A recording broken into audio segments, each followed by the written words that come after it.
Hi friends, ഇന്നത്തെ question paper deputy superintendent of പോലീസിൻ്റെ final answer key ആണ്. ഇതിൽ ഒരു ക്വസ്റ്റ്യനാണ് ക്യാൻസൽ ആയിട്ടുള്ളത്.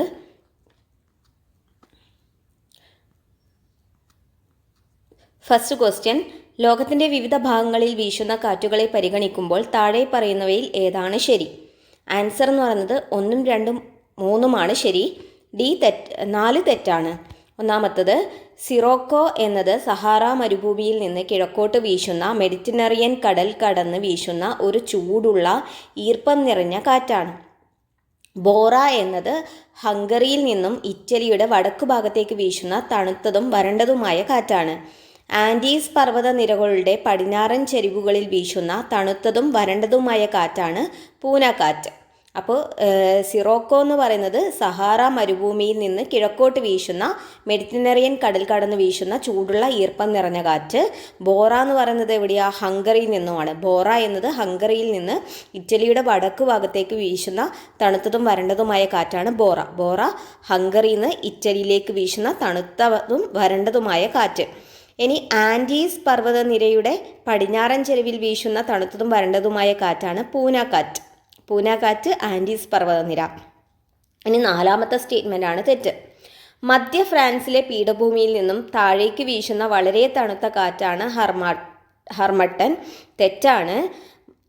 സഹാറ മരുഭൂമിയിലെ കാറ്റാണ് ഹർമട്ടൻ. സഹാറ മരുഭൂമിയിൽ നിന്ന് പശ്ചിമ ആഫ്രിക്കയിലേക്ക് വീശുന്നതും വരണ്ടതും പൊടി നിറഞ്ഞതുമായ കാറ്റാണ് ഉഷ്ണക്കാറ്റാണ് ഹർമാറ്റൻ. ഫ്രാൻസിലെ പീഠഭൂമിയിൽ നിന്ന് വീശുന്ന തണുത്ത കാറ്റിനെ മിസ്ട്രൽ എന്ന് പറയുന്നു. ഹർമട്ടൻ സഹാറ മരുഭൂമിയിൽ നിന്നും പശ്ചിമ ആഫ്രിക്കയിലേക്ക് വീശുന്ന വരണ്ടതും പൊടി നിറഞ്ഞതുമായ കാറ്റാണ് ഹർമട്ടൻ. എന്നാൽ മിസ്ട്രൽ ആണെന്ത്? ഫ്രാൻസിലെ പീഠഭൂമിയിൽ നിന്നും വീശുന്ന തണുത്ത കാറ്റ് മിസ്ട്രൽ. രണ്ടാമത്തെ ക്വസ്റ്റ്യൻ, കേരളത്തിലെ നദികളെയും കായലിനെയും പരിശോധിക്കുമ്പോൾ ഈ പ്രസ്താവനയിൽ ഏതാണ് ശരിയല്ലാത്തത്? ഇതിൽ ഒന്ന് മാത്രമാണ് ശരിയല്ലാത്തത്. ഒന്നാമത്തെ സ്റ്റേറ്റ്മെൻറ്റ്, കേരളത്തിലെ 44 നദികളിൽ 41 നദികൾ കിഴക്കു ഭാഗത്തേക്ക് ഒഴുകുമ്പോൾ 3 നദികൾ പടിഞ്ഞാറൻ തീരത്തേക്ക് ഒഴുകുന്നു. ഇതിൽ നേരെ തിരിച്ചാലേ 41 നദികൾ കേരളത്തിൽ പടിഞ്ഞാറ് ഭാഗത്തേക്കാണ് ഒഴുകുന്നത്. 3 നദികളാണ് കിഴക്കോട്ട് ഒഴുകുന്നത്: കബനി, ഭവാനി, പാമ്പ. 2, 3, 4 ശരിയാണ്. അപ്പോൾ ദേശീയ മാനദണ്ഡം അനുസരിച്ച് കേരളത്തിൽ 4 ഇടത്തരം നദികളുണ്ട് അല്ലേ? കേരളത്തിൽ മീഡിയം നദികൾ തൊട്ടാണ് സ്റ്റാർട്ട് ചെയ്യുന്നത്. മേജർ ഒന്നും കേരളത്തിലില്ല. അപ്പോൾ കേരളത്തിലുള്ള ആദ്യത്തെ വലിയ 4 നദികളും ഇടത്തര നദികളാണ്. ഏതൊക്കെയാ? ചാലിയാർ, പെരിയാർ, പമ്പ, ഭാരതപ്പുഴ. എനിക്ക് തോന്നുന്നത് 150 കിലോമീറ്ററിൽ കൂടുതലുള്ള നദികളാണെന്ന് തോന്നുന്നു ഇടത്തരം നദികൾ. അപ്പോൾ ചാലിയാർ, പെരിയാർ, പമ്പ, ഭാരതപ്പുഴ. ചാലിയാർ നദിയുടെ പ്രധാന പോഷക നദികളാണ് ഇരിങ്ങപ്പുഴ, ചെറുപുഴ, കുറുമ്പൻപുഴ എന്നിവ. അപ്പോൾ ചാലിയാർ നദിയുടെ പോഷക നദികളാണ് ഇരിങ്ങപ്പുഴ, ചെറുപുഴ, കുറുമ്പൻപുഴ. 2002 നവംബറിൽ വേമ്പനാട് തടാകത്തെ റംസാർ സൈറ്റായി അംഗീകരിച്ചു. വേമ്പനാട് തടാകത്തിനെ റംസാർ സൈറ്റാക്കിയ വർഷമാണ് 2002. ഇനി മൂന്നാമത്തെ ക്വസ്റ്റ്യൻ, ഇന്ത്യയുടെ ബഹിരാകാശ ദൗത്യങ്ങളെക്കുറിച്ച് ഇനി പറയുന്ന പ്രസ്താവനകളിൽ തെറ്റേത്? ആൻസർ സി ആണ്. അപ്പോൾ സ്ലിം എന്നത് ശരിക്കും ജപ്പാൻ്റെ ഒറ്റയ്ക്കുള്ള ദൗത്യം. നമ്മളെ സ്റ്റേറ്റ്മെൻ്റ് എന്താണ്? സ്ലിം ചന്ദ്രധ്രുവ പ്രദേശങ്ങൾ പര്യവേഷണം ചെയ്യുന്നതിനുള്ള ഇന്ത്യയുടെയും ജപ്പാനും തമ്മിലുള്ള ഒരു സഹകരണ ദൗത്യമാണ്. അത് തെറ്റാണ്. സ്ലിം എന്ന് വെച്ചാൽ smart lander four investigating moon. ഇത് ജപ്പാൻ്റെ ബഹിരാകാശ ഏജൻസി ജാക്സ ഒറ്റയ്ക്ക് നടപ്പിലാക്കുന്ന ദൗത്യമാണ്. എന്നാൽ ഭാവിയിൽ ഇന്ത്യയും ജപ്പാനും ചേർന്ന് നടത്താൻ പദ്ധതി ഇട്ടിട്ടുള്ള ചാന്ദ്ര ദൗത്യത്തിൻ്റെ പേര് ലൂപ്പെക്സ്. ഇനി ബാക്കി സ്റ്റേറ്റ്മെൻറ്റ് ശരിയാണ്. ആഴത്തിലുള്ള ബഹിരാകാശ പര്യവേഷണത്തിനായി ഒരു അത്യാധുനിക ദൂരദർശിനി സൃഷ്ടിക്കാനായി India, USA, China, Canada, Japan എന്നിവ തമ്മിലുള്ള ആഗോള സഹകരണമാണ് 30 മീറ്റർ ടെലിസ്കോപ്പ്. അപ്പോൾ 30 മീറ്റർ ടെലിസ്കോപ്പ് എന്താ? India, US, China, Canada, Japan ഈ 5 രാജ്യങ്ങൾ ചേർന്നിട്ടുള്ളൊരു ആഗോള സഹകരണമാണ് 30 മീറ്റർ ടെലിസ്കോപ്പ്. രണ്ടാമത്തെ ബി, സൂര്യൻ്റെ കൊറോണയെയും സൗരയൂഥത്തിൽ അതിൻ്റെ സ്വാധീനത്തെയും കുറിച്ച് പഠിക്കാൻ രൂപകൽപ്പന ചെയ്ത ഇന്ത്യയിലെ ആദ്യത്തെ ബഹിരാകാശ അധിഷ്ഠിത സൗര നിരീക്ഷണാലയമാണ് ആദിത്യ L1. അപ്പോൾ സൂര്യൻ്റെ കൊറോണയും സൗരയൂഥത്തിൽ അതിൻ്റെ സ്വാധീനത്തെയും കുറിച്ച് പഠിക്കാൻ വേണ്ടിയിട്ട് ഇന്ത്യ രൂപകൽപ്പന ചെയ്ത ആദ്യത്തെ നിരീക്ഷണാലയമാണ് ആദിത്യ L1. ശരിയാണ്. അതുപോലെ Nisar, NASA ISRO synthetic aperture radar. Nisar ദൗത്യം ഒരു dual frequency synthetic aperture radar ഉപഗ്രഹം വിക്ഷേപിക്കുന്നതിനുള്ള നാസയും ഇസ്രോയും തമ്മിലുള്ള ഒരു സംയുക്ത പദ്ധതിയാണ്. അതും ശരിയാണ്. നാലാമത്തെ, engine of change the railroads that made India എന്ന പുസ്തകം എഴുതിയത് ഇയാൻ കെ കെർ. അപ്പോൾ engines of change the railroads that made India, engines of change the railroads that made India എഴുതിയത് ഇയാൻ ജെ കെർ. അടുത്തത്, എൽനിനോയെക്കുറിച്ച് താഴെ പറയുന്ന പ്രസ്താവനകളിൽ ഏതാണ് ശരി? ഇവിടെ സ്റ്റേറ്റ്മെൻറ്റ് 1ഉം 2ഉം ശരിയാണ്, 3 തെറ്റാണ്. അപ്പോൾ മധ്യ കിഴക്കൻ ഉഷ്ണമേഖല പസഫിക് സമുദ്രത്തിലെ സമുദ്രോപരിതല താപനില ഇടയ്ക്കിടെ ചൂടാകുന്നതിലൂടെ കാണപ്പെടുന്ന ഒരു കാലാവസ്ഥാ രീതിയാണ് എൽനിനോ. മധ്യ കിഴക്കൻ ഉഷ്ണമേഖല പസഫിക് സമുദ്രത്തിലെ സമുദ്രോപരിതല താപനില ഇടയ്ക്കിടെ ചൂടാകുന്നതിലൂടെ കാണപ്പെടുന്ന ഒരു കാലാവസ്ഥ രീതി എൽനിനോ പസഫിക് സമുദ്രത്തിലാണ്. എൽനിനോ സംഭവങ്ങൾ ഏകദേശം 2 മുതൽ 7 വർഷം കൂടുമ്പോൾ ക്രമരഹിതമായി സംഭവിക്കുന്നു. അതും ശരിയാണ്. എൽനിനോ സംഭവം 2 മുതൽ 7 വർഷം കൂടുമ്പോൾ ക്രമരഹിതമായി സംഭവിക്കുന്നു. ഇനി 3ാമത്തെ സ്റ്റേറ്റ്മെൻറ്റ് തെറ്റാണ്. എൽനിനോ കാലയളവിൽ ട്രേഡ് കാറ്റുകൾ ശക്തമാകുന്നു, അതായത് വാണിജ്യവാതകം ശക്തമാകുന്നു എന്നത് തെറ്റാണ്. എൽനിനോ സമയത്ത് വാണിജ്യവാതകങ്ങളുടെ ശക്തി കുറയുകയാണ് ചെയ്യുന്നത്. എന്നാൽ ലാലിന പ്രതിഭാസത്തിൻ്റെ സമയത്ത് വാണിജ്യവാതകങ്ങളുടെ ശക്തി കൂടും. എൽനിനോ സമയത്ത് വാണിജ്യവാതകങ്ങളുടെ ശക്തി കുറയും. 6ാമത്തെ ക്വസ്റ്റ്യൻ, ഇന്ത്യയിലെ പെനിൻസുലാർ പീഠഭൂമികളെക്കുറിച്ചുള്ള ഇനി പറയുന്ന പ്രസ്താവനകൾ പരിഗണിക്കുക. താഴെ പറയുന്ന ഓപ്ഷനുകളിൽ നിന്നും ശരിയായ പ്രസ്താവന തിരഞ്ഞെടുക്കുക. ഇതിൽ 1ഉം 3ഉമാണ് ശരിയായ പ്രസ്താവനകളാണ്. ഇന്ത്യയുടെ ഏറ്റവും വലിയ ഭൗതിക യൂണിറ്റാണ് പെനിൻസുലാർ പീഠഭൂമികൾ. ഇന്ത്യയിൽ ഭൂരിഭാഗം എന്താണ്? പെനിൻസുലാർ പീഠഭൂമികളാണുള്ളത്. 3ാമത്തത് ശരിയായത്, നദീതടങ്ങളും താഴ്വരകളും ഇടകലർന്ന നിരവധി ചെറിയ പീഠഭൂമികളും കുന്നിൻ പ്രദേശങ്ങളും ഇതിലടങ്ങിയിരിക്കുന്നു. അതൊക്കെ നമുക്ക് അറിയുന്നല്ലേ. 2ാമത്തെ സ്റ്റേറ്റ്മെൻറ്റ് എന്ന് പറയുന്നത് പീഠഭൂമിയുടെ പൊതുവായ ചെരിവ് കിഴക്ക് നിന്ന് പടിഞ്ഞാറോട്ടാണ്. ഇത് നമുക്കറിയാം അല്ലേ. ഇന്ത്യയിലെ ഭൂരിഭാഗം നദികളും എങ്ങോട്ടേക്കാണ് ഒഴുകുന്നത്? കിഴക്കോട്ടേക്കല്ലേ ഒഴുകുന്നത്. സിന്ധു, നർമ്മദ, താപ്തി, പിന്നെ കേരളത്തിലെ 41 നദികൾ അതൊക്കെയല്ലേ പടിഞ്ഞാറോട്ടേക്ക് ഒഴുകുന്നത്. അപ്പോൾ പീഠഭൂമിയുടെ ചെരിവ് എങ്ങോട്ടായിരിക്കും? ഭൂരിഭാഗം നദികളും കിഴക്കോട്ടേക്ക് ഒഴുകുന്നത് എന്തുകൊണ്ടാണ്? പീഠഭൂമിയുടെ ചെരിവ് കിഴക്കോട്ടായതുകൊണ്ടാണ്. അതായത് ശരിയായ സ്റ്റേറ്റ്മെൻറ്റ് പീഠഭൂമിയുടെ പൊതുവായ ചെരിവ് പടിഞ്ഞാറിൽ നിന്നും കിഴക്കോട്ടാണ്. 7ാമത്തെ ക്വസ്റ്റ്യൻ, സൈലന്റ് വാലി നാഷണൽ പാർക്കിനെ പരാമർശിച്ച് ഇനി പറയുന്ന പ്രസ്താവനകളിൽ ഏതാണ് ശരി? അതിലെല്ലാം ശരിയാണ്. Silent Valley national park Nilgiri biosphere റിസർവിനുള്ളിലാണ് സ്ഥിതി ചെയ്യുന്നത്. പിന്നെ കേരളത്തിലെ പാലക്കാട്, മലപ്പുറം ജില്ലകളിൽ സ്ഥിതി ചെയ്യുന്നു. ഇതിൽ നമ്മളെപ്പോഴും സൈലന്റ് വാലി പാലക്കാട് ജില്ല എന്നാണ് പഠിക്കാറ്. കാരണം മേജർ പോർഷൻസും പാലക്കാടിലാണ്.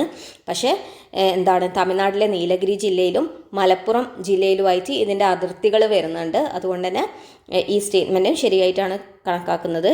3ാമത്തത് സിംഹവാലൻ കുരങ്ങ്, നീലഗിരി തഹർ തുടങ്ങിയ അപൂർവ ഇനങ്ങളുടെ ആവാസ കേന്ദ്രമാണ് സൈലന്റ് വാലി. സിംഹവാലൻ കുരങ്ങ്, നീലഗിരി തഹർ എന്ന അപൂർവ ഇനങ്ങളുടെ ആവാസ കേന്ദ്രമാണ് സൈലന്റ് വാലി. 8, ലോകത്തിലെ ഏറ്റവും ഉയരം കൂടിയ റെയിൽവേ പാലം ഏത് നദിയിലാണ് നിർമ്മിച്ചിരിക്കുന്നത്? ആൻസർ സി ആണ്, ചെനാബ് നദി. ജമ്മു കാശ്മീരിലെ റിയാസി ജില്ലയിലെ ചെനാബ് നദിക്ക് കുറുകെയാണ് ഇത് നിർമ്മിച്ചിരിക്കുന്നത്. നദീതടത്തിൽ നിന്നും ഏകദേശം 359 മീറ്റർ, അതായത് 1178 അടി ഉയരത്തിലാണ് ഈ പാലം സ്ഥിതി ചെയ്യുന്നത്. 359 മീറ്റർ. ഇത് പാരീസിലെ ഈഫൽ ടവറിനേക്കാൾ 35 മീറ്റർ ഉയരമുള്ളതാണ്. ഇത് ഏതു പദ്ധതിയുടെ ഭാഗമാണ്? ഉദ്ധംപൂർ ശ്രീനഗർ ബാരാമുള്ള റെയിൽ റിംഗ് പദ്ധതിയുടെ ഭാഗമാണ്. ലോകത്തിലെ ഏറ്റവും ഉയരം കൂടിയ റെയിൽവേ പാലമായിട്ടുള്ള ചെനാബ് പാലം ഏത് പദ്ധതിയുടെ ഭാഗം? ഉദ്ധംപൂർ ശ്രീനഗർ ബാരാമുള്ള റെയിൽ റിംഗ് പദ്ധതിയുടെ ഭാഗം.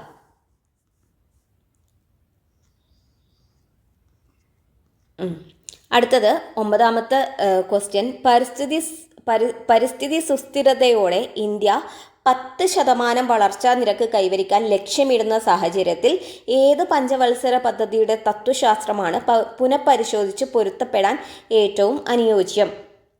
അത് ആൻസർ ഡി ആണ്. 11ാം പദ്ധതിയുടെ സമഗ്രവും സുസ്ഥിരവുമായ വളർച്ചയിൽ ശ്രദ്ധ കേന്ദ്രീകരിക്കുന്നു. അതായത് ഇവിടെ പരിസ്ഥിതി സുസ്ഥിരതയോടെ ഇന്ത്യ 10% വളർച്ചാ നിരക്ക് കൈവരിക്കാൻ ലക്ഷ്യമിടുന്ന സാഹചര്യത്തിൽ ഏത് പഞ്ചവത്സര പദ്ധതി ആണ് നമുക്ക് ഉപയോഗപ്പെടുത്താൻ? അത് 11ാം പഞ്ചവത്സര പദ്ധതിയാണ്. 11ാം പഞ്ചവത്സര പദ്ധതി ഏത് വർഷം? 2007, 2012 കാലഘട്ടത്തിലാണ് 11ാം പഞ്ചവത്സര പദ്ധതി നടന്നത്. 11ാം പഞ്ചവത്സര പദ്ധതി ലക്ഷ്യം വെച്ചത് 9% ടാർഗറ്റ്. അത് ഏകദേശം എത്ര? 10-അടുത്തല്ലേ? അപ്പോൾ ആ 10% ഗ്രോത്ത് റേറ്റ് 11 റെഡി ആവുന്നുണ്ട് ഏകദേശം. ഫസ്റ്റ് പദ്ധതി എന്ന് പറഞ്ഞാൽ കൃഷിക്കും ജലസേചനത്തിന് വേണ്ടിയിട്ടുള്ളതാണ്, ഓപ്ഷൻ എയിലുള്ള. അതിൻ്റെ ഗ്രോത്ത് റേറ്റ് അവർ ആഗ്രഹിച്ചത് 2.1 എന്നിട്ട് കിട്ടിയതോ 2.1 ആണ് കിട്ടിയത്. 3.6 ആഗ്രഹിച്ചു. അതുകൊണ്ട് അതല്ല. 5th പ്ലാൻ ദാരിദ്ര്യ നിർമ്മാർജ്ജനമാണ്. പിന്നെ 10th അല്ല. പിന്നെ 11th പ്ലാൻ എന്ന് പറയുന്നത് എന്താണ്? Aimed to increase forest and trees cover by 5% points and ensure all rivers met water quality standards. The plan initially targeted an average GDP growth rate of 9%, which is closest to 10% target. 10. India പോലുള്ള ഒരു വികസ്വര രാജ്യത്തിൽ തദ്ദേശീയ വ്യവസായങ്ങളെ സംരക്ഷിക്കുന്നതിനൊപ്പം കൂടുതൽ വിദേശ നേരിട്ടുള്ള നിക്ഷേപം, ഫോറിൻ ഡയറക്റ്റ് ഇൻവെസ്റ്റ്മെൻറ്റ് ആകർഷിക്കാൻ ആഗ്രഹിക്കുന്നുവെങ്കിൽ 1991 ശേഷമുള്ള ഏത് നയതന്ത്രമാണ് മികച്ച ബാലൻസ് നൽകുന്നത്?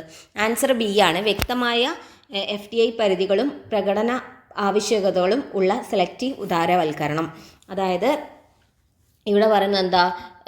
FDI പരിധികൾ എന്ന് വെച്ചാൽ ഫോറിൻ ഡയറക്റ്റ് ഇൻവെസ്റ്റ്മെൻറ്റ് ഏതൊക്കെ മേഖലകളിൽ നമുക്ക് ചെയ്യാൻ പറ്റും എന്നുള്ളതിനെക്കുറിച്ച് ഗവൺമെൻറ്റിന് പരിധി നിശ്ചയിക്കുക. അപ്പോൾ എന്താ? തദ്ദേശ ഉൽപ്പന്നങ്ങൾ പ്രോത്സാഹിപ്പിക്കപ്പെടും. പിന്നെ ആദ്യത്തെ ഓപ്ഷൻ എന്ന് വെച്ചാൽ സർക്കാർ നിയന്ത്രണമില്ലാത്ത എല്ലാ മേഖലയുടെയും പൂർണ്ണമായ ഉദാരവൽക്കരണം. അത് ഇവിടെ നമുക്ക് ഓപ്ഷൻ ബി എന്ന് പറയുന്നത് selective liberation with clear FDI caps and performance requirements അല്ലേ? അപ്പോൾ സെലക്റ്റീവ് ലിബറൈസേഷൻ എന്താ? സെലക്ട് ചെയ്ത ചില ഉൽപ്പന്നങ്ങളിൽ മാത്രമാണ് ലിബറലൈസേഷൻ ചെയ്യുന്നുള്ളൂ അല്ലേ? സെലക്ട് ചെയ്ത ചില ഉൽപ്പന്നങ്ങളിൽ മാത്രമാണ് ഉദാരവൽക്കരണം ചെയ്യുന്നുള്ളൂ.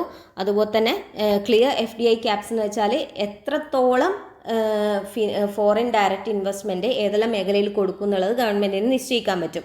പിന്നെ പെർഫോമൻസ് റിക്വയർമെൻറ്റ്സ് എന്ന് വെച്ചാൽ ഒരു വിദേശ കമ്പനി ഇവിടെ നമ്മുടെ ഇന്ത്യയിൽ പ്രവർത്തിക്കണമെങ്കിൽ ചില തദ്ദേശ ഉൽപ്പന്നങ്ങൾ എന്തായാലും ഉപയോഗിക്കണം എന്നുള്ള നിയമങ്ങൾ ഉണ്ടാക്കാൻ ഗവൺമെൻറ്റിന് പറ്റും.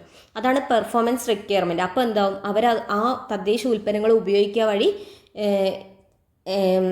നമ്മുടെ സ്വദേശ ഉൽപ്പന്നങ്ങളുടെ വ്യാപാരവും വർദ്ധിക്കും. താഴെ പറയുന്നതിൽ ഏതാണ് നീതി ആയോഗിൻ്റെ പ്രവർത്തനമല്ലാത്തത്? ആൻസർ സി ആണ്. പരിപാടികൾ നടപ്പിലാക്കുന്നതിനായി മന്ത്രാലയങ്ങൾക്കും സംസ്ഥാനങ്ങൾക്കും ഫണ്ട് അനുവദിക്കുക. അതായത് നമ്മുടെ ആസൂത്രണ കമ്മീഷനുള്ള സമയത്ത് ഫണ്ട് അനുവദിക്കൽ ആസൂത്രണ കമ്മീഷനേനും. പക്ഷെ നീതി ആയോഗ് വന്നതിന് ശേഷം ഫണ്ട് അനുവദിക്കാനുള്ള അവകാശം കേന്ദ്ര ധനകാര്യ മന്ത്രാലയത്തിൻ്റെതായി. നീതി ആയോഗിൻ്റെ പ്രവർത്തനങ്ങളാണ് ഒരു തിങ്ക് ടാങ്കായി പ്രവർത്തിക്കുകയും തന്ത്രപരവും സാങ്കേതികവുമായ ഉപദേശം നൽകുകയും ചെയ്യുക, മികച്ച കേന്ദ്ര സംസ്ഥാന ഏകോപനത്തിലൂടെ സഹകരണ ഫെഡറലിസം വളർത്തുക, സർക്കാർ പരിപാടികളുടെ നടത്തിപ്പ് നിരീക്ഷിക്കുകയും വിലയിരുത്തുകയും ചെയ്യുക.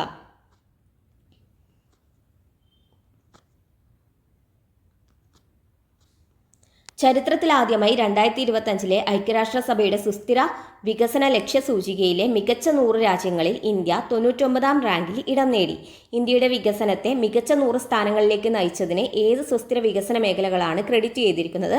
ആൻസർ സി ആണ്. ആരോഗ്യം, ശുദ്ധമായ ഊർജം, ദാരിദ്ര്യ നിർമ്മാർജ്ജനം, ഭവന നിർമ്മാണം. 13. ദുരന്ത നിവാരണ സ്ഥാപനത്തിന് കീഴിലുള്ള സംസ്ഥാന ദുരിതാശ്വാസ കമ്മീഷണർ ആരാണ്? ദുരന്ത നിവാരണ സ്ഥാപനത്തിന് കീഴിലുള്ള സംസ്ഥാന ദുരിതാശ്വാസ കമ്മീഷണർ ആരാണ്? അഡീഷണൽ ചീഫ് സെക്രട്ടറി ദുരന്ത നിവാരണം.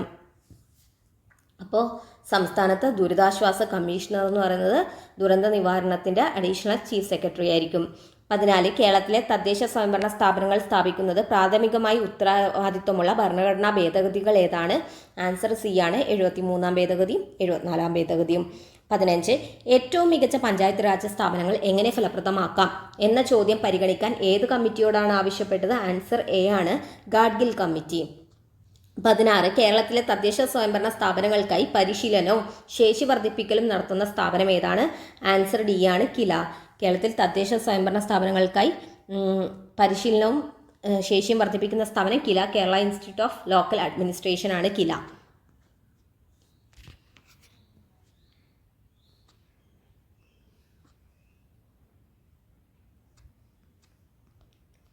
കേരളത്തിൻ്റെ ആസൂത്രണ ഭരണത്തിൻ്റെ പശ്ചാത്തലത്തിൽ പ്ലാൻ സ്പേസ് സംവിധാനം എന്താണ്? ആൻസർ സി ആണ്. പദ്ധതി നിർവഹണം നിരീക്ഷിക്കുന്നതിലൂടെയുള്ള ഒരു സംയോജിത മാനേജ്മെൻറ്റ് ഇൻഫർമേഷൻ സിസ്റ്റമാണ് പ്ലാൻ സ്പേസ്. അതായത് ഒരു ഗവൺമെൻറ്റിൻ്റെ പദ്ധതികളിൽ എത്രത്തോളം ഫിനാൻഷ്യൽ ആയിട്ടുള്ള കാര്യങ്ങളൊക്കെ ഉണ്ട് എന്നും പദ്ധതി എത്രത്തോളം നടപ്പിലാക്കിയെന്നൊക്കെ കണ്ടുപിടിക്കാനുള്ള സംവിധാനമാണ് പ്ലാൻ സ്പേസ്. 18 ദാരിദ്ര്യ നിർമ്മാർജ്ജനം ലക്ഷ്യമിടുന്ന ഏത് മുൻനിര സാമൂഹിക വികസന പദ്ധതിയാണ് കേരളത്തിൽ പരിവർത്തനത്തിൻ്റെ ഉത്തേജകമായി എടുത്തു കാണിക്കുന്നത്? ആൻസർ ബി ആണ്. അതിരുകടന്ന ദാരിദ്ര്യ നിർമ്മാർജ്ജന പദ്ധതി EPEP. 19 ആരോഗ്യരംഗത്തെ സുസ്ഥിര വികസന ലക്ഷ്യത്തിൽ ഉയർന്ന പ്രകടനം കൈവരിക്കുന്നതിന് കേരളത്തെ സമ്പന്നമാക്കുന്നതിൽ ഏത് സംരംഭമാണ് കേന്ദ്ര പങ്കുവഹിച്ചത്? ആൻസർ ബി ആണ്. കുടുംബശ്രീ നയിക്കുന്ന കമ്മ്യൂണിറ്റി ഹെൽത്ത് സർവൈലൻസ്. കുടുംബശ്രീ നയിക്കുന്ന കമ്മ്യൂണിറ്റി ഹെൽത്ത് സർവൈലൻസ് ആരോഗ്യരംഗത്തെ സുസ്ഥിര വികസന ലക്ഷ്യത്തിൽ ഉയർന്ന പ്രകടനം കൈവരിക്കാൻ കേരളത്തെ സമ്പന്നമാക്കി. ജലഭക്ഷ്യ ശൃംഖലകളിൽ ഏറ്റവും ശക്തമായി ബയോമാഗ്നിഫിക്കേഷൻ കാണിക്കുന്ന ഘനലോഹം ഏതാണ്? ആൻസർ ബി ആണ്. Mercury, methyl mercury. Answer B. അതായത് ഏറ്റവും കൂടുതൽ ശക്തമായിട്ട് ബയോമാഗ്നിഫിക്കേഷൻ കാണിക്കുന്ന ഘനലോഹമാണ് മെർക്കുറി അല്ലെ മീഥൈൽ മെർക്കുറി.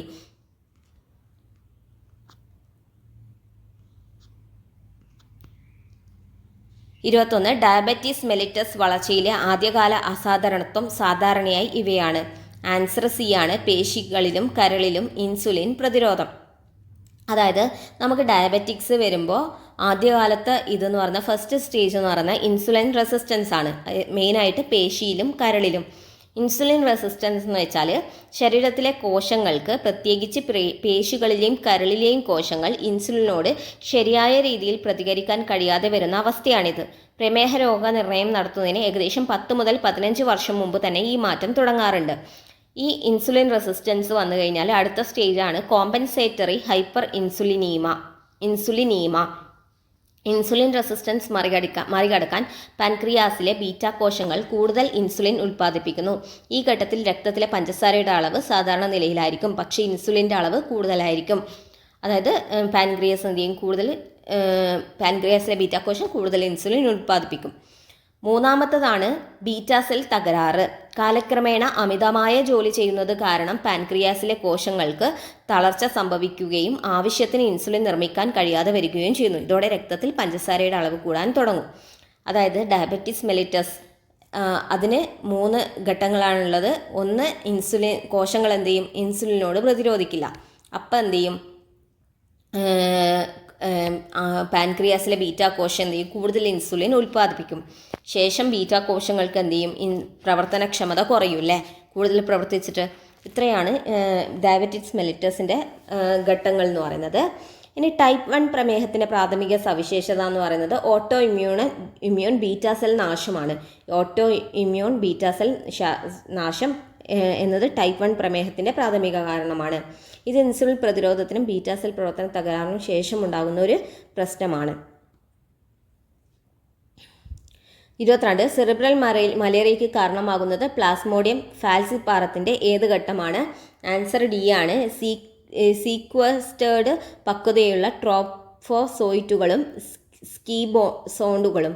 23 ഒരു രോഗിക്ക് peripheral neuropathy, glossitis, megaloblastic anaemia എന്നിവ അനുഭവപ്പെടുന്നു. ലാബ് പരിശോധനയിൽ ഉയർന്ന ഹോമോസിസ്റ്റിൻ എന്നാൽ സാധാരണ മെഥൈൽ മലോണിക് ആസിഡ് കാണിക്കുന്നു. ഏത് പോഷകക്കുറവാണ് ഏറ്റവും സാധ്യത? ഫോളേറ്റ് ആണ്. ഫോളേറ്റ്. Answer B folate. മനുഷ്യ രക്തചംക്രമണത്തിൽ ഏറ്റവും കുറഞ്ഞ ആയുസ്സുള്ള കോശങ്ങൾ? ആൻസർ ബി ആണ് ന്യൂട്രോഫിൽ. മനുഷ്യൻ്റെ രക്തചംക്രമണത്തിൽ ഏറ്റവും ആയുസ് കുറഞ്ഞ കോശമാണ് ന്യൂട്രോഫിൽ. 25 ഡെമോക്രാറ്റിക് റിപ്പബ്ലിക് ഓഫ് കോങ്കോയുടെ ഭൂമധ്യരേഖയിൽ 2025 പൊട്ടിപ്പുറപ്പെട്ടത് തുടക്കത്തിൽ ദുരൂഹമായിരുന്നു. പൊട്ടിപ്പുറപ്പെടലിൻ്റെ പ്രധാന കാരണമായി ഒടുവിൽ സ്ഥിരീകരിച്ച രോഗം ആൻസർ സി മലേറിയ. ഇനി മാത്സ് ആണ്.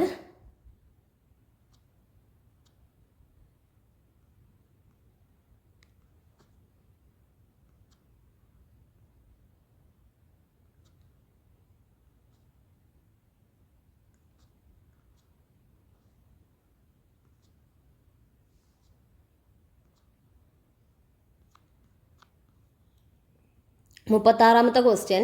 സെറ്റ് എന്ന ബുദ്ധിമാന്ദ്യമുള്ള ഒരു വ്യക്തി എയെ കൊല്ലാൻ ശ്രമിക്കുമ്പോൾ എക്ക് സെറ്റ് സുബോധമുള്ളവനാണെങ്കിൽ സ്വകാര്യ പ്രതിരോധത്തിനുള്ള അതേ അവകാശമുണ്ട്. വേർപിരിയൽ സമയത്ത് ഭാര്യയുടെ സമ്മതമില്ലാതെ ഭർത്താവ് നടത്തുന്ന ലൈംഗിക ബന്ധത്തെ വേർപിരിയൽ ഉത്തരവുള്ളപ്പോൾ മാത്രമേ കുറ്റകരമായി കണക്കാക്കാൻ കഴിയൂ. പൊതു അധികാരികളുടെ സംരക്ഷണം തേടാൻ സമയമുള്ള സന്ദർഭങ്ങളിൽ സ്വകാര്യ പ്രതിരോധത്തിന് അവകാശമില്ല. ഇതിൽ 1ഉം 3ഉമാണ് ശരി. രണ്ടാമത്തേന്ന് വെച്ചാൽ വേർപിരിയൽ സമയത്ത് ഭാര്യയുടെ സമ്മതമില്ലാതെ ഭർത്താവ് നടത്തുന്ന ലൈംഗിക ബന്ധത്തെ വേർപിരിയൽ ഉത്തരവ് ഉള്ളപ്പോൾ മാത്രമേ കുറ്റകരമായി കണക്കാക്കാൻ കഴിയൂ എന്നില്ല. അതായത് ഇവിടെ സ്ത്രീയുടെ സമ്മതം ഇല്ലാത്ത കാര്യങ്ങളാണ് പറയുന്നത്. അതായത് വേർപിരിഞ്ഞു കഴിയുന്ന ഭാര്യയും അവരുടെ സമ്മതമില്ലാതെ ഭർത്താവ് ലൈംഗിക ബന്ധത്തിൽ ഏർപ്പെടുന്നത് കുറ്റകരമാണ്. ഇത് കോടതിയുടെ പിരിഞ്ഞു താമസിക്കാനുള്ള ഉത്തരവുള്ളപ്പോൾ മാത്രമല്ല, അല്ലാതെ പരസ്പര ധാരണയിൽ മാറി താമസിക്കുമ്പോഴും ബാധകമാണ്. അതിനാൽ കോടതിയുടെ ഉത്തരവുണ്ടെങ്കിൽ മാത്രമേ അത് കുറ്റകരമാവൂ എന്ന പ്രസ്താവന തെറ്റാണ്.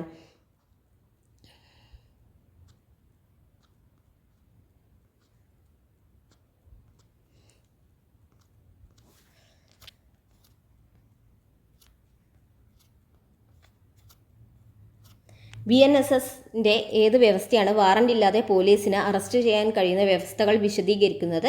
Answer D section 35. ഭാരതീയ സാക്ഷ്യ അധിനിയമത്തിലെ ഏത് വ്യവസ്ഥയാണ് ഒരു പോലീസ് ഉദ്യോഗസ്ഥനോട് നടത്തുന്ന കുറ്റസമ്മതത്തിന്റെ സാധുതയ്ക്കുള്ള വ്യവസ്ഥ വിവരിക്കുന്നത്? സെക്ഷൻ 23. ശരിയായ ഓപ്ഷൻ കണ്ടെത്തുക. 1ഉം 4ഉം മാത്രമാണ് ശരി. BNSലെ സെക്ഷൻ 111 സംഘടിത കുറ്റകൃത്യങ്ങളെക്കുറിച്ചാണ്. 4ാമത്തെ ശരിയാണ്. BNSലെ സെക്ഷൻ 129 ക്രിമിനൽ ബലപ്രയോഗം നിർവഹിച്ചിരിക്കുന്നു. 40 ഒരു കൊഗ്നിസബിൾ കുറ്റകൃത്യം ചെയ്യുന്നത് തടയാൻ ഒരു വ്യക്തിയെ അറസ്റ്റ് ചെയ്യാൻ BNSലെ ഏത് വ്യവസ്ഥയാണ് ഒരു പോലീസ് ഉദ്യോഗസ്ഥന് അധികാരം നൽകുന്നത്? സെക്ഷൻ 170. BNSലെ ലൈംഗിക പീഡന കുറ്റകൃത്യത്തെ താഴെ പറയുന്നവയിൽ ഏതാണ് നിർവചിക്കുന്നത്? സെക്ഷൻ 75. ശരിയായ ഓപ്ഷൻ കണ്ടെത്തുക. ആൻസർ 2ഉം 3ഉം മാത്രമാണ് ശരി. 2 ജാമ്യം ലഭിക്കാവുന്ന കുറ്റകൃത്യത്തിൽ കുറ്റാരോപിതനായ ഒരാളെ വാറണ്ട് ഇല്ലാതെ ഒരു പോലീസ് ഉദ്യോഗസ്ഥൻ അറസ്റ്റ് ചെയ്യുമ്പോൾ അറസ്റ്റ് ചെയ്യപ്പെട്ട വ്യക്തിയെ ജാമ്യത്തിൽ വിടാൻ അർഹതയുണ്ടെന്നും അയാൾക്ക് വേണ്ടി ജാമ്യക്കര ഏർപ്പാട് ചെയ്യണമെന്നും അറിയിക്കണം. സിവിൽ ബലപ്രയോഗം ഉപയോഗിച്ച് സംഘം ചേരുന്നതിനുള്ള വ്യവസ്ഥകൾ BNSS സെക്ഷൻ 148 വിശദീകരിക്കുന്നു. 43ലെ ശരിയായ ഓപ്ഷൻ എന്ന് പറയുന്നത് 1ഉം 3ഉം മാത്രമാണ് ശരി. ചോദ്യം എ ഒരു പ്രത്യേക വിഷം കഴിച്ചോ എന്നതാണ്. ആ വിഷം കഴിച്ച മറ്റ് വ്യക്തികൾ ചില ലക്ഷണങ്ങൾ പ്രകടിപ്പിച്ചിരുന്നു എന്ന വസ്തുത വിദഗ്ധർ ആ വിഷത്തിന്റെ ലക്ഷണങ്ങളാണെന്ന് സ്ഥിരീകരിക്കുകയോ നിഷേധിക്കുകയോ ചെയ്യുന്നത് പ്രസക്തമാണ്. എയുടെ മരണം വിഷം മൂലമാണോ എന്നാണ് ചോദ്യം. എ മരിച്ചതായി കരുതപ്പെടുന്ന വിഷം മൂലമുണ്ടാകുന്ന ലക്ഷണങ്ങളെക്കുറിച്ചുള്ള വിദഗ്ധരുടെ അഭിപ്രായം പ്രസക്തമാണ്.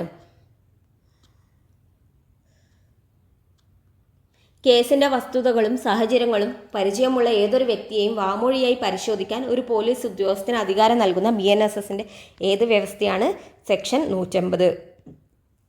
മരണകാരണത്തെക്കുറിച്ച് മജിസ്ട്രേറ്റ് അന്വേഷണം നടത്തുന്നതിനുള്ള നടപടിക്രമം താഴെ പറയുന്നതിൽ ഏതാണ് നൽകുന്നത്? ആൻസർ എ ആണ്. BNSSലെ സെക്ഷൻ 196. 46 ശരിയായ ഓപ്ഷൻ കണ്ടെത്തുക. 1ഉം 2ഉം മാത്രമാണ് ശരി. ഒരു കാരിക്കേച്ചർ ഒരു രേഖയാണ്. ഏതൊരു വ്യക്തിയും ബോധവാന്മാരായിരിക്കുമ്പോൾ ഏതൊരു മാനസികാവസ്ഥയും വസ്തുതയായി കണക്കാക്കപ്പെടുന്നു. BNS പ്രകാരം കൊലപാതകത്തിൽ നിന്ന് കുറ്റകരമായ കൊലപാതകത്തെ വേർതിരിക്കുന്ന വകുപ്പ് സെക്ഷൻ 101. ഭാരതീയ സാക്ഷ്യ അധിനിയമത്തിലെ ഏത് വ്യവസ്ഥയാണ് മരിച്ച വ്യക്തികൾ നടത്തുന്ന പ്രസ്താവനകളുടെ പ്രസക്തി കൈകാര്യം ചെയ്യുന്നത്? ആൻസർ ബി ആണ്. സെക്ഷൻ 26. 49 മനുഷ്യക്കടത്ത് കുറ്റകൃത്യം ഇനി പറയുന്ന പ്രചാരം നിർവഹിച്ചിരിക്കുന്നു. ആൻസർ ബി BNSലെ സെക്ഷൻ 143. ഭാരതീയ സാക്ഷ്യ അധിനിയമത്തിലെ ഏത് വ്യവസ്ഥയാണ് തെളിവ് എന്നതിന് നിർവചിക്കുന്നത്? Section 2E. 51 2005 വിവരാവകാശ നിയമപ്രകാരം വിവരം എന്ന് നിർവചിക്കുന്നത് താഴെ പറയുന്നവയിൽ ഏതാണ്? ആൻസർ ഡി ആണ് എല്ലാം. വിവരം എന്ന് നിർവചിച്ചിരിക്കുന്നത് അഭിപ്രായങ്ങൾ, ഉപദേശങ്ങൾ, സാമ്പിളുകൾ, മോഡലുകൾ. അഭിപ്രായം, ഉപദേശം, സാമ്പിൾ, മോഡൽ. 52 ക്വസ്റ്റ്യൻ ക്യാൻസലാണേ. അതാണ് ക്യാൻസലായ ഒരേ ഒരു ക്വസ്റ്റ്യൻ. വേറെ ആൻസർ ചേഞ്ച് ഒന്നും വന്നിട്ടില്ല. സെക്ഷൻ 11(1) പ്രകാരം ഏതെങ്കിലും മൂന്നാം കക്ഷിക്ക് രേഖാമൂലമുള്ള നോട്ടീസ് നൽകാൻ കേന്ദ്ര പബ്ലിക് ഇൻഫർമേഷൻ ഓഫീസർക്ക് എത്ര സമയം നൽകിയിട്ടുണ്ട്? ആൻസർ എ ആണ്, 5 ദിവസം. ഇന്ത്യൻ ഭരണഘടനയുടെ പശ്ചാത്തലത്തിൽ താഴെ പറയുന്ന പ്രസ്താവനകളിൽ ഏതാണ് ശരി? 1, 2, 3 എല്ലാം ശരിയാണ്. ഒരു വിദേശ സംസ്ഥാനത്തിൽ നിന്നും ഒരു ഇന്ത്യൻ പൗരനും ഒരു പദവിയും സ്വീകരിക്കാൻ പാടില്ല.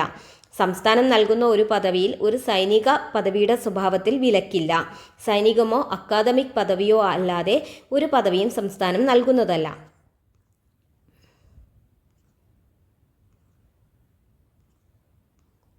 അടുത്തത്, ഇന്ത്യൻ ഭരണഘടനയുടെ 3-ാം ഭാഗം നൽകുന്ന അവകാശങ്ങൾ നടപ്പിലാക്കുന്നതിനുള്ള പരിഹാരങ്ങളുടെ പശ്ചാത്തലത്തിൽ സുപ്രീം കോടതി അതിൻ്റെ റിട്ട് അധികാര പരിധിയിൽ വിനിയോഗിക്കാവുന്ന എല്ലാ അല്ലെങ്കിൽ ഏതെങ്കിലും അധികാരങ്ങളും അതിൻ്റെ അധികാര പരിധിയുടെ പ്രാദേശിക പരിധിക്കുള്ളിൽ പ്രയോഗിക്കാൻ പാർലമെന്റ് നിയമം വഴി മറ്റേതൊരു കോടതിയും അധികാരപ്പെടുത്താം. ഇന്ത്യൻ ഭരണഘടനയുടെ ഏത് വ്യവസ്ഥയാണ് ഇതിനായി വ്യവസ്ഥ ചെയ്യുന്നത്? ആൻസർ സി ആണ്, ആർട്ടിക്കിൾ 32(3). ആർട്ടിക്കിൾ 32 നമ്മുടെ ഭരണഘടനാപരമായിട്ടുള്ള പരിഹാരം കാണാനുള്ള അവകാശം എന്ന് പറയുന്നതാണ് ആർട്ടിക്കിൾ 32.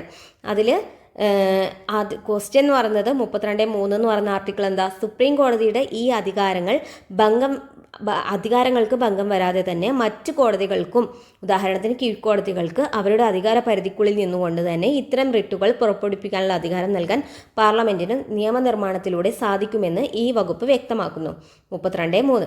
ഇനി 32(1) എന്താ? മൗലിക അവകാശങ്ങൾ ലംഘിക്കപ്പെട്ടാൽ സുപ്രീം കോടതിയെ സമീപിക്കാനുള്ള അവകാശം ഉറപ്പു നൽകുന്നതാണ് 32(1). മൗലിക അവകാശം ലംഘിക്കപ്പെട്ടാൽ സുപ്രീം കോടതിയെ സമീപിക്കാനുള്ള അവകാശം നൽകുന്നത് 32(1). 32(2) സുപ്രീം കോടതിക്ക് റിട്ട് പുറപ്പെടുവിപ്പിക്കാനുള്ള അധികാരം നൽകുന്നു. 32(3) ആണെങ്കിലോ സുപ്രീം കോടതിക്ക് ഈ അധികാരത്തിന് ഭംഗം വരാതെ തന്നെ ഇത്തരം റിട്ടുകൾ പുറപ്പെടുവിപ്പിക്കാൻ ആർക്ക് അവകാശം നൽകാം? കീഴ്ക്കോടതിക്ക്. എങ്ങനെ? പാർലമെന്റ് നിയമനിർമ്മാണത്തിലൂടെ. 56. രാഷ്ട്രം നിരന്തരം ഉയർന്ന തലത്തിലുള്ള പരിശ്രമത്തിലേക്കും നേട്ടത്തിലേക്കും ഉയരുന്നതിന് വ്യക്തിഗതവും കൂട്ടായതുമായ പ്രവർത്തനത്തിൻ്റെ എല്ലാ മേഖലകളിലും മികവ് പുലർത്താൻ പരിശ്രമിക്കേണ്ടത് പൗരൻ്റെ കടമയാണെന്ന് ഇന്ത്യൻ ഭരണഘടനയുടെ ഏത് വ്യവസ്ഥ അനുശാസിക്കുന്നു? ഓപ്ഷൻ സി ആണ്, ആർട്ടിക്കിൾ 51(AJ). 51(AJ) എന്താ പറയുന്നത്? വ്യക്തിഗതവും കൂട്ടായതുമായ പ്രവർത്തനത്തിൻ്റെ എല്ലാ മേഖലകളിലും മികവിനായി പരിശ്രമിക്കുക. അതുവഴി രാജ്യം നിരന്തരം പരിശ്രമത്തിൻ്റെയും നേട്ടത്തിൻ്റെയും ഉന്നത തലങ്ങളിലേക്ക് ഉയരുന്നു എന്ന് ഉറപ്പുവരുത്തുക എന്നത് ഓരോ ഇന്ത്യൻ പൗരൻ്റെയും കടമയാണെന്ന് ഈ വകുപ്പ് വ്യവസ്ഥ ചെയ്യുന്നു. 51(AK) എന്ന് പറയുന്നത് കുട്ടികളുടെയാണ്. K for kids എന്ന് വെച്ചിട്ട് ഓർത്താൽ മതി. ഇന്ത്യൻ ഭരണഘടനയുടെ ഏത് വ്യവസ്ഥയാണ് ഒരു പബ്ലിക് സർവീസ് കമ്മീഷനിലെ അംഗത്തിന് കമ്പനിയിലെ അംഗമെന്ന നിലയിലും കമ്പനിയുടെ മറ്റ് അംഗങ്ങളുമായി പൊതുവായും ഏതെങ്കിലും സർക്കാർ കരാറിൽ നിന്ന് പ്രയോജനം നേടുന്ന ഒരു സംയോജിത കമ്പനിയുടെ ലാഭത്തിൽ അത്തരം പ്രവൃത്തിയെ മോശം പെരുമാറ്റമായി കണക്കാക്കാതെ തന്നെ പങ്കെടുക്കാൻ അനുവദിക്കുന്നത്? ഓപ്ഷൻ ഡി ആണ്, ആർട്ടിക്കിൾ 317(4). ഇന്ത്യൻ ഭരണഘടനയുടെ ഏത് വ്യവസ്ഥയാണ് കൺട്രോളർ ആൻഡ് ഓഡിറ്റ് ജനറൽ തൻ്റെ പദവിയിൽ നിന്ന് വിരമിച്ചതിന് ശേഷം ഇന്ത്യ ഗവൺമെന്റിന് കീഴിലോ ഏതെങ്കിലും സംസ്ഥാന സർക്കാരിൻ്റെ കീഴിലോ കൂടുതൽ പദവികൾക്ക് അർഹതയുള്ളവനായിരിക്കില്ലെന്ന് അനുശാസിക്കുന്നത്? ആൻസർ ഡി ആണ്, 148(4). അതായത് CAG ആയിട്ട് വിരമിച്ച ആൾക്ക് സംസ്ഥാന സർക്കാരിൻ്റെയോ അല്ലെങ്കിൽ ഇന്ത്യ ഗവൺമെൻറ്റിൻ്റെയോ കീഴിലോ കൂടുതൽ പദവിക്ക് അർഹതയില്ല എന്ന് പറയുന്നതാണ് ആർട്ടിക്കിൾ 148(4). 59. ദേശീയ പട്ടികജാതി കമ്മീഷന്റെ പശ്ചാത്തലത്തിൽ താഴെ പറയുന്ന പ്രസ്താവനകളിൽ ഏതാണ് ശരി? എല്ലാം ശരിയാണ്. ഭരണഘടനാ പ്രകാരം പട്ടികജാതിക്കാർക്ക് നൽകിയിട്ടുള്ള സുരക്ഷാ മാർഗങ്ങളുമായി ബന്ധപ്പെട്ട എല്ലാ കാര്യങ്ങളും അന്വേഷിക്കുകയും നിരീക്ഷിക്കുകയും ചെയ്യുക. അത്തരം സംരക്ഷണ മാർഗങ്ങളുടെ പ്രവർത്തനം വിലയിരുത്തുക. നിലവിലുള്ള ഏതെങ്കിലും നിയമത്തിന് കീഴിലോ സർക്കാരിൻ്റെ ഏതെങ്കിലും ഉത്തരവിന് കീഴിലോ പട്ടികജാതിക്കാർക്ക് നൽകിയിട്ടുള്ള സംരക്ഷണ മാർഗങ്ങളുമായി ബന്ധപ്പെട്ട എല്ലാ കാര്യങ്ങളും അന്വേഷിക്കുകയും നിരീക്ഷിക്കുകയും ചെയ്യുക. അത്തരം സംരക്ഷണ മാർഗങ്ങളുടെ പ്രവർത്തനം വിലയിരുത്തുക. പട്ടികജാതിക്കാരുടെ അവകാശങ്ങളും സംരക്ഷണ മാർഗങ്ങളും നിഷേധിക്കുന്നതുമായി ബന്ധപ്പെട്ട പ്രത്യേക പരാതികൾ അന്വേഷിക്കുക. ആൻസർ ഡി ആണ്, 1, 2, 3 എല്ലാം ശരിയാണ്. 60. താഴെ പറയുന്ന വ്യവസ്ഥകളിൽ ഏതിൻ്റെ അടിസ്ഥാനത്തിലാണ് പഞ്ചായത്തുകളുടെ സാമ്പത്തിക സ്ഥിതി അവലോകനം ചെയ്യുന്നതിനായി ഒരു സംസ്ഥാന ഗവർണർ ഒരു ധനകാര്യ കമ്മീഷനെ രൂപീകരിക്കേണ്ടത്. ധനകാര്യ കമ്മീഷനെ രൂപീകരിക്കേണ്ട ആർട്ടിക്കിൾ ആൻസർ സി ആണ്, ആർട്ടിക്കിൾ 243 61 വിവരസാങ്കേതിക നിയമത്തിലെ സെക്ഷൻ 43A പ്രകാരം ഒരു കോർപ്പറേറ്റ് ഇനി പറയുന്ന സാഹചര്യങ്ങളിൽ നഷ്ടപരിഹാരം നൽകാൻ ബാധ്യസ്ഥരാണ്. അതായത് ഇൻഫർമേഷൻ ടെക്നോളജി ആക്ട് IT ആക്ടിൽ സെക്ഷൻ 43A പ്രകാരം ഒരു കോർപ്പറേറ്റ് എപ്പോഴാണ് നഷ്ടപരിഹാരം നൽകേണ്ടി വരിക? ന്യായമായ സുരക്ഷാ രീതികളും നടപടിക്രമങ്ങളും പാലിക്കുന്നതിൽ പരാജയപ്പെടുകയും അതുവഴി ഏതെങ്കിലും വ്യക്തിക്ക് തെറ്റായ നഷ്ടമോ ലാഭമോ ഉണ്ടാവുകയോ ചെയ്യുന്നു. ഇനി 62 62 IT ആക്ട് ഇൻഫർമേഷൻ ടെക്നോളജി ആക്ടിലെ സെക്ഷൻ 66B പ്രകാരം ഒരു വ്യക്തി ഇനി പറയുന്ന സാഹചര്യങ്ങളിൽ ശിക്ഷിക്കപ്പെടും. മോഷ്ടിക്കപ്പെട്ടതായി അറിഞ്ഞോ വിശ്വസിക്കാൻ കാരണമുണ്ടായോ, മോഷ്ടിക്കപ്പെട്ട ഏതെങ്കിലും കമ്പ്യൂട്ടർ ഉറവിടമോ ആശയവിനിമയ ഉപകരണമോ സത്യസന്ധതയില്ലാതെ സ്വീകരിക്കുകയോ കൈവശം വയ്ക്കുകയോ ചെയ്യുക. 63 2000 ഇൻഫർമേഷൻ ടെക്നോളജി ആക്ടിലെ സെക്ഷൻ 67B പ്രകാരം കുട്ടികളെ ലൈംഗികമായി പ്രകടമാക്കുന്ന പ്രവൃത്തികൾ ഇലക്ട്രോണിക് രൂപത്തിൽ പ്രസിദ്ധീകരിക്കുകയോ പ്രക്ഷേപണം ചെയ്യുകയോ ചെയ്തതിന് ആദ്യമായി ചെയ്യുന്ന കുറ്റകൃത്യത്തിനുള്ള ശിക്ഷ ആദ്യമായിട്ട് ചെയ്യുമ്പോൾ ആൻസർ ബി ആണ്, 5 വർഷം വരെ തടവും 10 ലക്ഷം രൂപ വരെ പിഴയും. 64 സൈബർ കുറ്റകൃത്യങ്ങളിൽ അന്വേഷണങ്ങളിൽ ഉപയോഗിക്കുന്ന IPDRന്റെ പൂർണ്ണരൂപം internet protocol detail report. IPDR internet protocol detail report. 65 cyber അന്വേഷണത്തിൽ തത്സമയ ഫോറൻസിക്കിന്റെ ഉദ്ദേശത്തെ ഇനി പറയുന്നതിൽ ഏതാണ് നന്നായി വിവരിക്കുന്നത്? ആൻസർ സി ആണ്.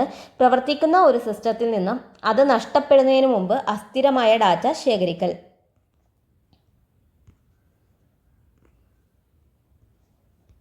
66 ഒരു സ്റ്റാറ്റിക് IP വിലാസത്തെ എങ്ങനെയാണ് ഏറ്റവും നന്നായി വിവരിക്കുന്നത്? സ്റ്റാറ്റിക് എന്ന് വെച്ചാൽ അങ്ങനെ മാറില്ല, ഡൈനാമിക് എന്ന് വെച്ചാൽ മാറിക്കൊണ്ടിരിക്കുന്നു. അപ്പോൾ സ്റ്റാറ്റിക് IP വിലാസം എന്തായിരിക്കും? ആൻസർ ഡി ആണ്, സ്ഥിരമായി നിലനിൽക്കുന്നതും സ്വമേധ കോൺഫിഗർ ചെയ്തതുമായ ഒരു IP. 67 DOS ആക്രമണത്തെ വികസിപ്പിക്കുക.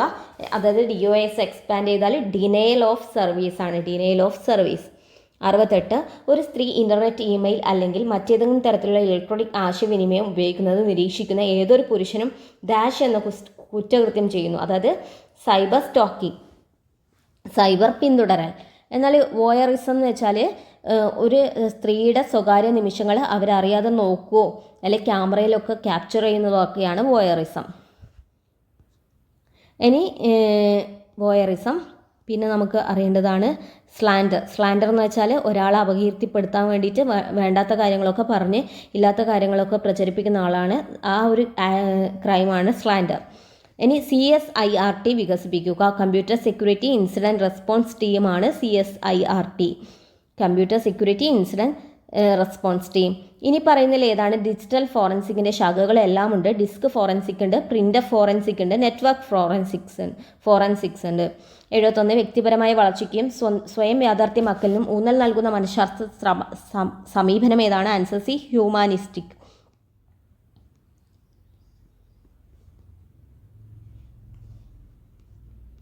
72 ചില ഉത്തേജകങ്ങളിൽ തിരഞ്ഞെടുത്ത് ശ്രദ്ധ കേന്ദ്രീകരിക്കുന്നതിൽ ഉൾപ്പെടുന്ന പ്രധാന പ്രക്രിയയെ വിളിക്കുന്നു. ആൻസർ ബി, ശ്രദ്ധ. 73 ഗസ്റ്റാൾട്ട് സൈക്കോളജിയെക്കുറിച്ചുള്ള ഇനി പറയുന്ന പ്രസ്താവനകളിൽ ഏതാണ് ശരി? ആൻസർ സി, ഗസ്റ്റാൾട്ട് സൈക്കോളജി അതിൻ്റെ ഭാഗങ്ങളുടെ ആകെത്തുകയേക്കാൾ വലുതാണെന്ന് വിശ്വസിക്കുന്നു. 74 മുൻവിധിയെയും വിവേചനത്തെയും കുറിച്ചുള്ള ഏത് പ്രസ്താവന ശരിയാണ്? ആൻസർ സി ആണ്, മുൻവിധി എന്നാൽ മനോഭാവം, വിവേചനം എന്നാൽ പെരുമാറ്റം. 75 എറിക്സണിൻ്റെ അഭിപ്രായത്തിൽ കൗമാരകാലത്തെ പ്രാഥമിക മാനസിക സാമൂഹിക സംഘർഷം ഇവയാണ്. Answer D, identity versus role, ആശയക്കുഴപ്പം. 76 മനഃശാസ്ത്രത്തിൽ മോഡലിങ്ങിനെ ഏറ്റവും നന്നായി ഉദാഹരണമാക്കുന്നത് ഏതാണ്? ആൻസർ ബി, അനുകരണത്തിലൂടെയുള്ള പഠനം.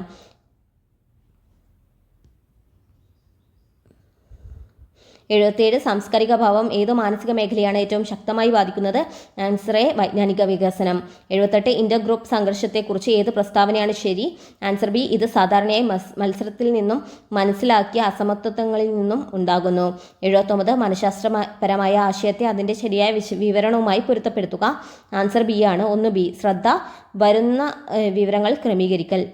2 സി, ഓർമ്മ, വിവരങ്ങൾ നിലനിർത്തലും വീണ്ടെടുക്കലും. 3 ഡി, ബുദ്ധി, പുതിയ സാഹചര്യങ്ങളുമായി പൊരുത്തപ്പെടൽ. 4 എ, വികാരം, വികാരങ്ങൾ അനുഭവിക്കൽ. 80 സൈദ്ധാന്തികനെ അവരുടെ സംഭാവനയുമായി പൊരുത്തപ്പെടുത്തുക.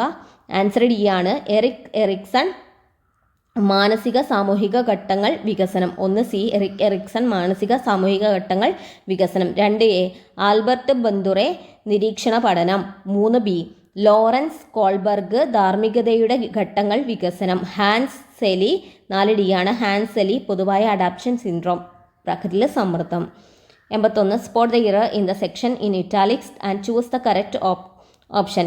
Can you give me some informations on the uses of laces. ഇവിടെ ഇൻഫോർമേഷൻ ആണ് ശരിയായത്. അതായത് ഇൻഫോർമേഷൻ എന്ന് പറയുന്നതിൽ നമുക്ക് പ്ലൂറൽ ആക്കാനൊന്നും പറ്റൂല. ഇൻഫോർമേഷൻ തന്നെയാണ് നമ്മൾ ഉപയോഗിക്കുക. ഇൻഫോർമേഷൻസ് എന്ന് പറയുന്ന വേർഡ് ഉപയോഗിക്കില്ല. അതുപോലെ ഇൻഫോർമേഷനിലൂടെ നമ്മൾ സിംഗുലർ ആയിട്ട് തന്നെയാണ് ഹാസ് ഒക്കെയാണ് ചേർക്കുക. ഹാസ്, വാസ്, ഈസ് അതൊക്കെയാണ് ചേർക്കുക. Choose the most correct option. I enjoyed the dash part of the movie more than the dash. ഇവിടെ ആൻസർ ഡി ആണ് latter former. I enjoyed the latter part of the movie more than the former. Choose the correct question tags to complete the question. I hope he call soon. ഇവിടെ എന്ന് പറയുന്നത് നമുക്ക് പെട്ടെന്ന് തോന്നും hope ഒരു വെർബായിട്ട് എടുത്തിട്ട് അങ്ങനെ ചെയ്യാമെന്ന്. പക്ഷേ ഇവിടെ എന്ന് വെച്ചാൽ ഹീ കോൾ സൂൺ എന്ന് പറയുന്നത് ഫ്യൂച്ചർ ആക്ഷനാ റെഫർ ചെയ്യുന്ന ഒരു സെൻറ്റൻസ് ആയതുകൊണ്ട് തന്നെ ഈ സ്റ്റേറ്റ്മെൻറ്റ് നമ്മൾ ഫ്യൂച്ചറിലുള്ള ഒരു സ്റ്റേറ്റ്മെൻ്റ് ആയിട്ട് കാണുന്നു. അതായത് phrase he call soon refers to a future action or intent. In English question tags a positive statement in the future or present intent is countered by a negative tag in future tense. അതായത് negative tag in future tense ആണ് ഇവിടെ വേണ്ടത്. അപ്പോൾ നമ്മുടെ ആൻസറിൽ B ആണ് ഉത്തരം. Negative ടാഗാണ് അത് ഫ്യൂച്ചറിലുള്ളത്. അപ്പോൾ won't he. 84 which of the following sentence correctly uses the correlative conjunction either or. അതിൽ ആൻസർ ബി ആണ് ശരിയായിട്ട് ഉപയോഗിച്ചത്. എയ്തർ ഓർ ബിയിലാണ്. You can either take the bus or walk. ഇവിടെ ആദ്യത്തെ ഓപ്ഷൻ എയിൽ either you can come with us nor. എയ്തറിൻ്റെ കൂടെ ഒരിക്കലും പെയറായിട്ട് നോർ വരില്ല. അതുപോലെ സിയിൽ you neither eat this nor that. ഇവിടെ നെയ്തർ നോറാണ് ഉപയോഗിക്കുന്നത്. നമുക്ക് ക്വസ്റ്റ്യനിൽ എയ്തർ ഓറാണ് പറഞ്ഞത്. D she is either tired nor hungry. ഇവിടെ എയ്തർ നോറാണ്, അത് തെറ്റാണ്. 85 identify the correct sentence with proper use of preposition. അതിൽ first they are depending in each other. Depend കഴിഞ്ഞിട്ട് എപ്പോഴും ഓൺ ആയിരിക്കും. അപ്പോൾ they are depending on each other. The book is full with interesting stories. Full of ആണ്. The book is full of interesting stories. പിന്നെ അതിൽ correct ആയിട്ടുള്ളത് she insisted on helping him. Insisted on ആണ്, insisted on അത് ശരിയാണ്. Then D he congratulated her to her success. ഇവിടെ congratulated on ആണ് വേണ്ടത്. Congratulated on. അതായത് കൺഗ്രാച്ചുലേറ്റഡ് ഓൺ എന്ന് വെച്ചാൽ ഒരു സക്സസ് അല്ലെ ഇവൻറ്റിനൊക്കെയാണ് നമ്മൾ congratulated on. I congratulated you on your graduation. പിന്നെ നമ്മുടെ ഓപ്ഷനിൽ തന്ന he congratulated her on her success. അതായത് സക്സസ് അല്ലെ ഇവൻറ്റ്. എന്നാലും ഒരു പ്രത്യേക കാര്യങ്ങൾക്ക് അല്ലെങ്കിൽ സ്പെസിഫിക് ആക്ഷൻ അല്ലെ ഒരു പ്രവൃത്തിക്കൊക്കെ നമ്മൾ കൺഗ്രാച്ചുലേറ്റ് ഫോർ എന്ന് പറയും. I congratulate you for working so hard. ഇനി കൺഗ്രാച്ചുലേഷൻസ് ടു പറയും. അതായത് റെസിപ്പിയൻറ്റിനെ ഐഡൻറ്റിഫൈ ചെയ്യാൻ വേണ്ടിയിട്ട്. അതായത് കൺഗ്രാച്ചുലേഷൻ ടു ദ വിന്നേഴ്സ്. റെസിപ്പിയൻറ്റിനെ ഐഡൻറ്റിഫൈ ചെയ്യാൻ വേണ്ടിയിട്ട് കൺഗ്രാച്ചുലേഷൻസ് ടു വരും. ഇവിടെ he congratulated on her success ആണ്. ഇനി 176 mortgage is related to. Mortgage എന്ന് പറയുന്നത് ഈട് എന്നുള്ളൊരു മീനിങ്. അതായത് അതൊരു ആൻസർ ഈ ആണ്. ഫിനാൻഷ്യൽ ട്രാൻസാക്ഷൻ ആണ്. നമ്മൾ കടമൊക്കെ വാങ്ങുമ്പോൾ ഈട് കൊടുക്കുക അതൊക്കെ പറയില്ല. അതാണ് മോർട്ടേജ്, വായ്പ എടുക്കുമ്പോഴൊക്കെ. 87 choose the correct meaning of the phrasal verb in italics ആണ്. I ran into Ajit and his family at the mall yesterday. ഇവിടെ റാൻ ഇൻ ടു എന്ന് വെച്ചാൽ met unexpectedly. 88 choose the correct synonym of the word it in italics ആണ്. My grandfather used to give me very sagacious advice when I was growing up. Sagacious എന്ന വാക്കിൻ്റെ മലയാള അർത്ഥം ബുദ്ധിയുള്ള, വിവേകമുള്ള അല്ലെങ്കിൽ ദീർഘവീക്ഷണമുള്ള. അപ്പോൾ vice എന്ന് വെച്ചാലും ബുദ്ധിയുള്ള. ആൻസർ ബി ആണ്. 89 choose the most suitable one word substitute for the phrase in italics. The passage given above is a piece of writing about the writer's journeys to different places. Answer D ആണ് travelogue. Travelogue എന്താ? Piece of writing about the writer's journey. Travelogue. 90 choose the correct idiom to complete the sentence. The new water treatment plant is a dash between the inhabitants of a town of the town and the authorities. Answer B ആണ് bone of convention, തർക്ക വിഷയം. അതായത് new water treatment plant എന്ന് പറയുന്നത് തർക്ക വിഷയമാണ്. ആരിക്കടയിലെ inhabitants of ടൗണും പിന്നെ അതോറിറ്റീസും തമ്മിലുള്ളത്. Bone of convention എന്ന ഇംഗ്ലീഷ് ശൈലിയുടെ അർത്ഥം തർക്കവിഷയം അല്ലെങ്കിൽ വഴക്കിനുള്ള കാരണം എന്നാണ്. തന്നിരിക്കുന്ന വാചകത്തിന്റെ പൂർണ്ണമായ അർത്ഥം പുതിയ ജലശുദ്ധീകരണ പ്ലാന്റ് പട്ടണവാസികളും അധികാരികളും തമ്മിലുള്ള ഒരു തർക്കവിഷയമാണ്. 91 ആഗമസന്ധിക്ക് ഉദാഹരണം ഏതൊക്കെയാണെന്നാണ് ചോദിക്കുന്നത്. ആൻസർ ബി ആണ് 1ഉം 3ഉം. ഓടി പ്ലസ് എത്തിയ അല്ലേ, ഓടി എത്തിയ, അവിടെ എന്താ യാ പുതുതായിട്ട് വന്ന്. അതുപോലെ ചിരി പ്ലസ് അടക്കാൻ, ചിരി അടക്കാൻ, അവിടെ യാ ഫുള്ളായിട്ട് വന്ന് പുതുതായിട്ട് വന്ന്. അപ്പോൾ വരുന്നതാണെങ്കിൽ അത് ആഗമസന്ധിയായിരിക്കും. ഓക്കെ. പുറത്ത് പ്ലസ് ഇറക്കി, പുറത്തിറക്കി, ഇവിടെ ലോപസന്ധ്യ, എന്നുള്ള സൗണ്ട് പോകുന്നില്ല, അതുകൊണ്ട് അത് ലോപസന്ധ്യ. 92 നൽകിയിരിക്കുന്ന പദങ്ങളിൽ മൊഴി കൊടുക്കുക എന്നർത്ഥം വരുന്ന വാക്കേത്. മൊഴി കൊടുക്കുക, കൈപ്പീത്ത് കൊടുക്കുക. അപ്പോൾ കൈപ്പീത്ത് കൊടുക്കുക എന്നുള്ളതിൻ്റെ അർത്ഥം എന്താ? മൊഴി കൊടുക്കുക. 93 ശരിയായ പദങ്ങളുടെ ശ്രേണി കണ്ടെത്തുക. അപ്പോൾ ശ്രേഷ്ഠം എല്ലാത്തിനും ശരിയല്ലേ. മത്തേപം, മത്തേപം, മത്തേപം എങ്ങനെയാ എഴുതാൻ നോക്കിക്കോളെ. സ്വച്ഛം, ധാർഷ്ട്യം, അതാണ് എ ആണ് ശരി. ഇനി 94 വുഡ്സ് എന്ന ഇംഗ്ലീഷ് പദത്തിൻ്റെ അർത്ഥം വരുന്ന പദനിര. വുഡ്സ് എന്ന് വെച്ചാൽ നമുക്കറിയാം മരം, തടി, അതൊക്കെ പറയാം. അതേപോലെ തന്നെ വനങ്ങളെയും കുറിച്ചും പറയും. അതുകൊണ്ട് ആൻസർ ബി ആണ് വനം, കാനനം, കാട്, വിപിനം. 95 തന്നിരിക്കുന്ന പദശ്രേണിയിൽ അല്ലൽ എന്ന അർത്ഥം വരുന്ന പദമേത്? അല്ലൽ എന്ന് വെച്ചാൽ ആൻസർ ഡി ആണ് ദുഃഖം, സങ്കടം, ശോകം. അല്ലൽ ദുഃഖം. 96 ദ്വേതാനാരായണീയം എന്ന ചൊല്ലിൽ പരാമർശിക്കപ്പെട്ട 2 നാരായണന്മാർ ആരൊക്കെയാണ്?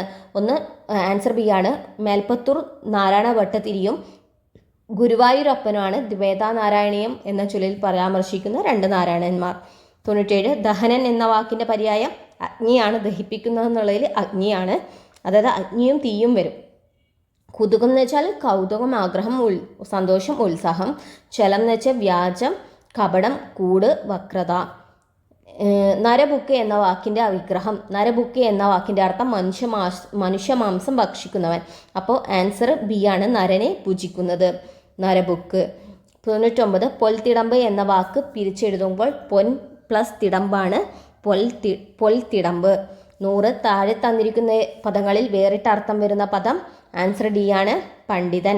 ബാക്കിയൊക്കെ എന്താ? ഭൂപതി, ധാത്രീശൻ, ധരണീപതിയൊക്കെ ഭൂമിയുടെ നാഥൻ എന്നുള്ള മീനിങ് ആണ്. അപ്പോൾ 100 ഡി ആണ് ഉത്തരം. Thank you all.